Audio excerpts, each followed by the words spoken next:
பொதுவாக தவறு செய்யும் பிள்ளைகளை மடையா என்று திட்டுவது வழக்கம். ஆனால் அந்த வார்த்தைக்கு பின் எவ்வளவு பெரிய வரலாறு ஒளிந்திருக்கிறது தெரியுமா?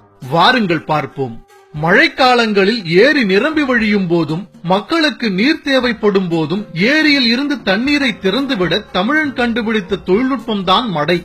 இந்த மடையை உருவாக்குவது அவ்வளவு எளிதான விடயம் அல்ல. வைரம் பாய்ந்த மரங்களை தேர்வு செய்து அதை வெட்டி பதப்படுத்தி அதன் உள்புறத்தில் உள்ள தண்டை நீக்கிவிட்டு பார்த்தால் அது ஒரு குழாய் போல் இருக்கும். அந்த மரக்குழாயை ஏரியில் ஆழமாய் பதித்து அதன் ஓட்டையில் கோரை, களிமண், நாணல் போன்றவற்றை கலந்து அடைத்து விடுவார்கள்.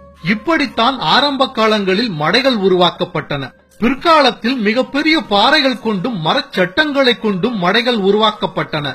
மழைக்காலங்களில் ஏரி நிரம்பியவுடன் மடையை திறப்பதற்காக ஆட்கள் நியமிக்கப்பட்டிருப்பார்கள். மிகப்பெரிய ஏரியின் மடையை திறப்பது அவ்வளவு சுலபமான காரியம் அல்ல. உயிரை பணயம் வைத்து நீருக்குள் மூழ்கி சென்று செய்யும் ஒரு மிகப்பெரிய சாகசம் அது.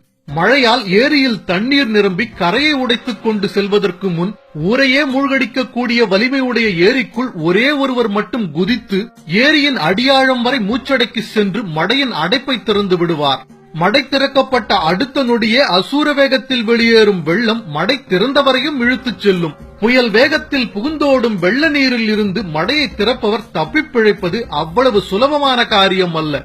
மடை திறக்கச் செல்வதற்கு முன் அவர்கள் தம் மனைவி, பிள்ளைகள் மற்றும் அனைவரிடமும் பிரியாவிடை பெற்றுத்தான் செல்வார்கள். ஏனென்றால் மடை திறக்கச் சென்று மீண்டவர்களை விட மாண்டவர்களே அதிகம். இப்படி ஊரின் நலனுக்காக தன் இன்னுயிரையும் பொருட்படுத்தாமல் மடையை திறக்கும் பணியில் ஈடுபட்டவர்கள்தான் அக்காலத்தில் மடையர்கள் என அழைக்கப்பட்டார்கள்.